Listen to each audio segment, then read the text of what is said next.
Welcome to the video. Before we start, make sure to subscribe to the channel, turn on notifications and leave a like if you enjoy this kind of content. Also, comment down below where you're watching from. Today we're going to look at the Portuguese media reaction, and they are furious after Sporting's 1-0 defeat to Arsenal in the Champions League quarterfinals. This video is dubbed into English. Let's get into it. From the final whistle, Real Madrid 1, Bayern 2. The German team does not have an advantage going into the second leg in Munich, and Arsenal, right at the very end of the match, took the lead in the tie 1-0 at Alvalade, goal by Kai Havertz. If tomorrow at 8 p.m. Paris Saint-Germain plays, Liverpool and Barcelona, Atletico de Madrid. These are the two matches still to be played in this first leg of the quarterfinals. From now on, we move into the post-match analysis mode for this Sporting Arsenal game with the English team winning 1-0. But it seems to me, Joe, if I can start with you, everything is still open for the second leg, right? Good evening. Everything is still open since there are still 90 minutes left to play. But I think things have become much more difficult for Sporting. Arsenal was already the favourite to go through in the tie, and I think they are even more of a favourite now. In other words, we can't rule out the possibility that Sporting still has some chances with a game left to play, but honestly, in my view, those chances are slim. So a 1-0 result here would have allowed for a different kind of game.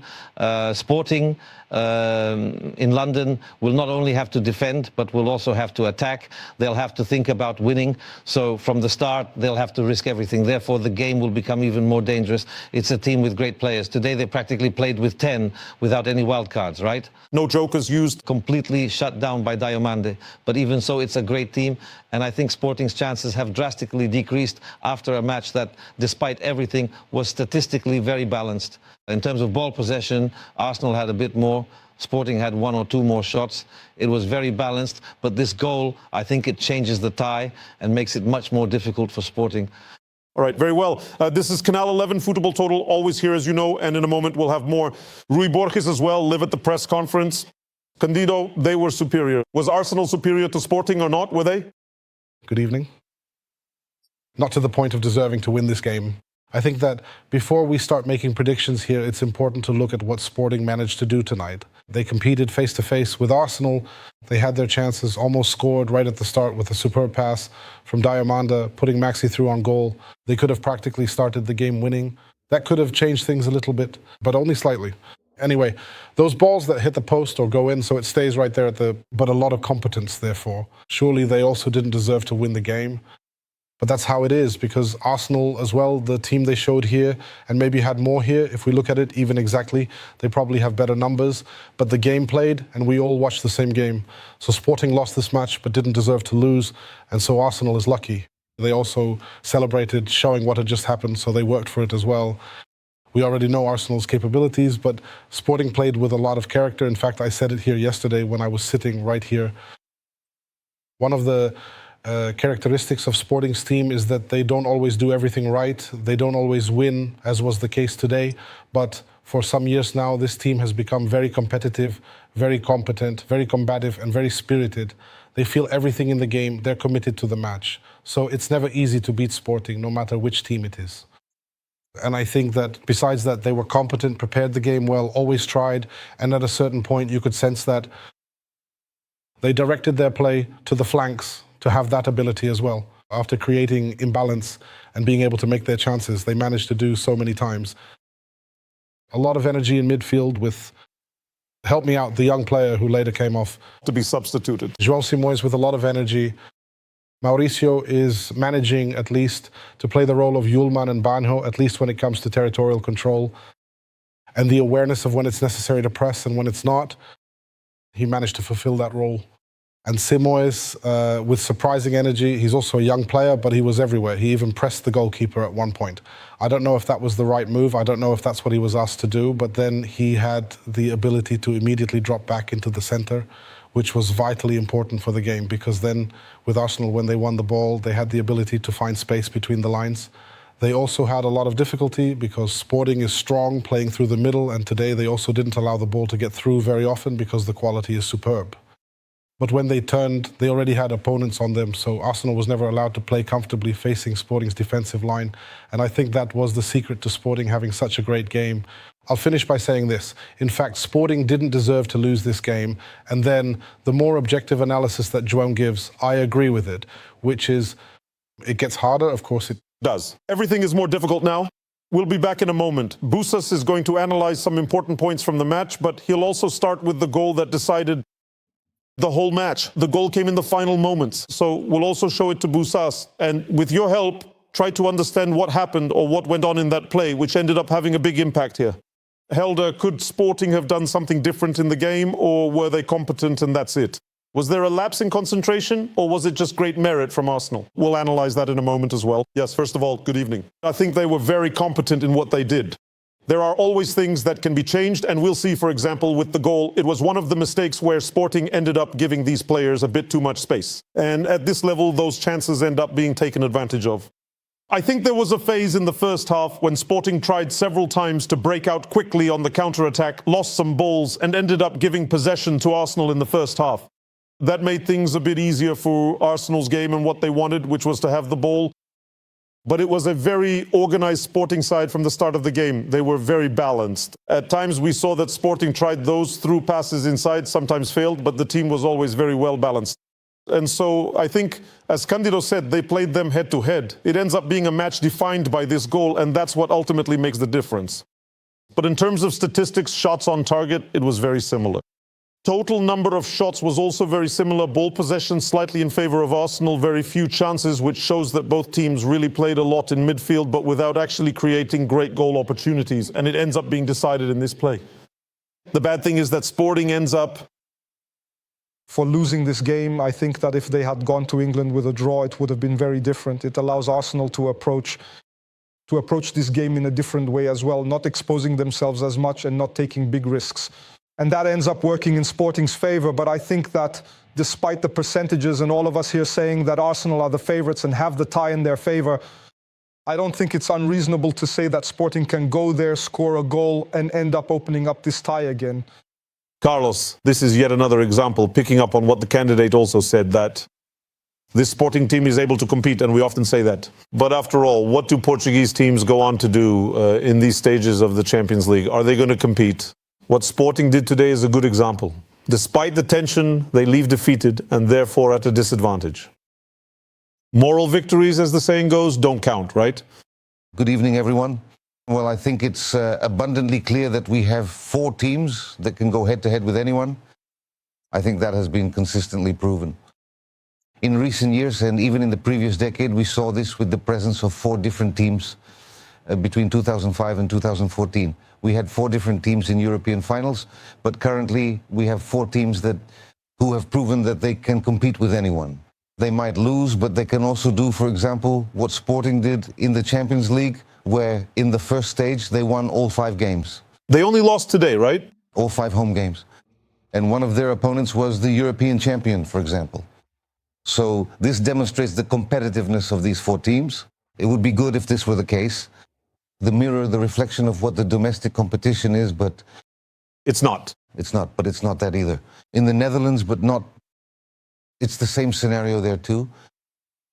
In Belgium, it's the same scenario, meaning PSV, Ajax. In recent years, not so much. They've dipped slightly. But Feyenoord, for example, has also been highly competitive, and that doesn't reflect the quality of the other teams. About the match.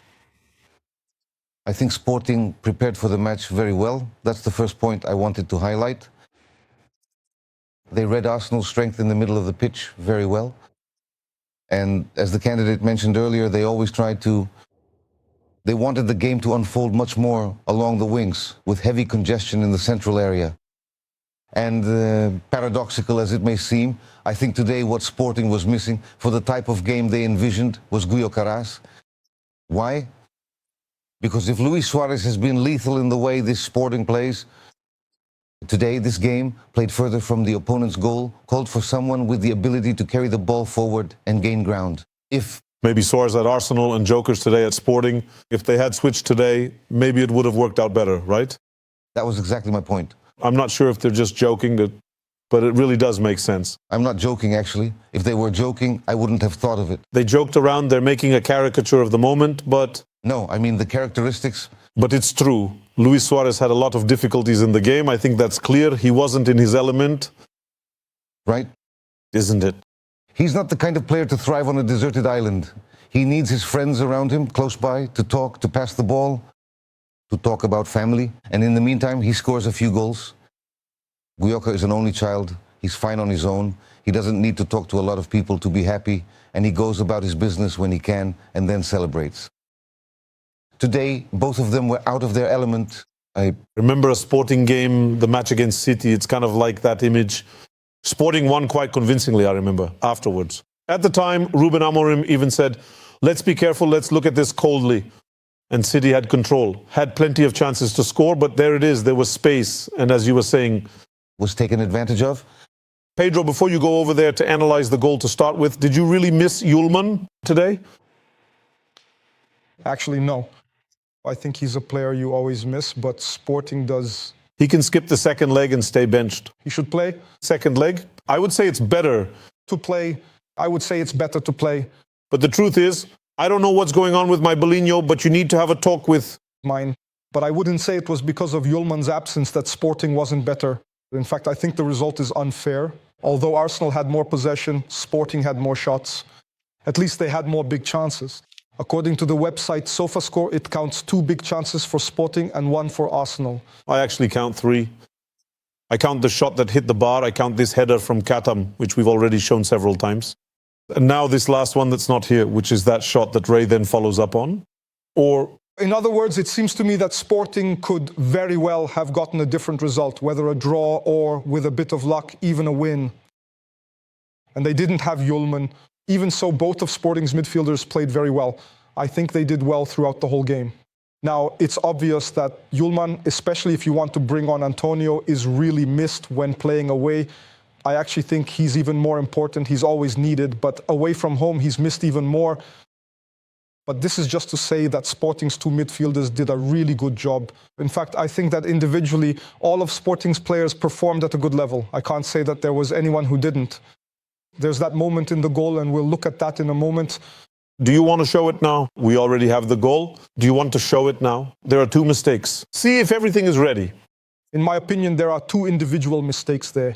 But even though they affected the result, they don't take away from the good performance. The thing is, in these situations, and you all talk about this here on this stage a lot, with this level of demand, all it takes, especially against these opponents, is 1 or 2 seconds of distraction, and you get punished.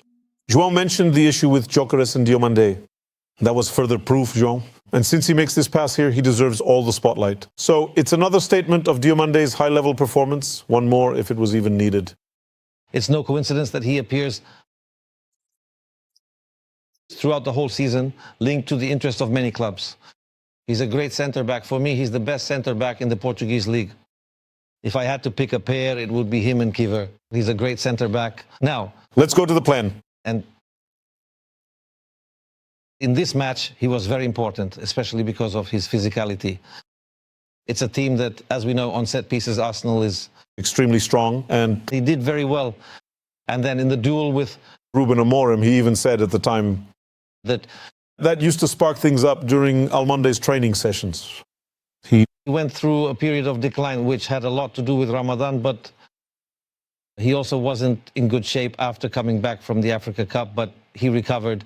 He is by far Sporting's best centre-back, especially in these matches. He stands out, and he wasn't even particularly well supported nearby. I'm also talking about the other defenders, but he really played an absolutely fabulous game. But I believe that anyone who watched this game, if they already wanted him, will want him even more now. He truly is a world-class player.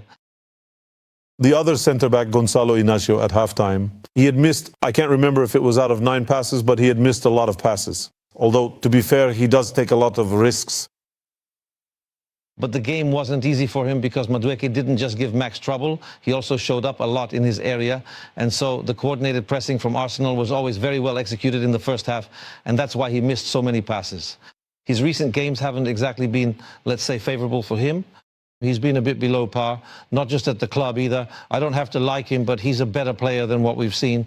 The truth is, Sporting stayed in the game until the end, almost without conceding goals. So the criticism we're making is related to, let's say, a match that was played at a very high level. But yes, he missed a lot more passes than usual. Yes, I would just like to add, and this is intellectual property of Minister Carlos Carvalhal, who was commenting on the match, and I was listening, and When talking about Gonzalo's mistakes, he said something that seems relevant to me, which is that often under that high and aggressive pressing from the opponent in the first phase of build-up, you don't make the pass, not always, but you don't make the pass to the player, you make the pass to the space. There are a series of movements there that step between phases, and he does that well, phases, often after the pass. And many times it can also be a mistake from both. The ball goes in, and many times the teammate doesn't occupy the space because this is clearly rehearsed and trained. You're here, you're a coach. He doesn't need to look. He knows where the ball has to go. You don't even have time to look with the speed that the forwards press and come straight at you. You have to play the ball almost without seeing. So it's not an excuse. If this goes well, he often takes risks. So statistically, he always brings a lot of merit, but also a lot of demerit when you look at the numbers, because there he usually makes that risky pass, but it brings anxiety. The coach was right in saying that often it's not just about evaluating that first action, but really whether the player fills the space, whether he made the movement to receive the ball. So there are a series of behaviors involved. Basically, I heard that, and I recognize that we often trained for this. Sometimes it's enough just not to go to occupy the space. It might look like it was our teammate who made the mistake, but we were also just standing there or didn't do what we were supposed to do. We have a tweet here. Let's show it, and then we'll also look at the positives and negatives from... What a huge and very tense night in Lisbon. Sporting's 1-0 loss to Arsenal has clearly left a lot of frustration, and you can really feel that in the Portuguese media reaction. Many expected a stronger performance at home, especially in such a crucial Champions League knockout match. Arsenal, on the other hand, showed maturity and discipline. Even without dominating every moment of the game, they managed the situation well and took their chance when it mattered most. That's exactly what top teams do in competitions like this.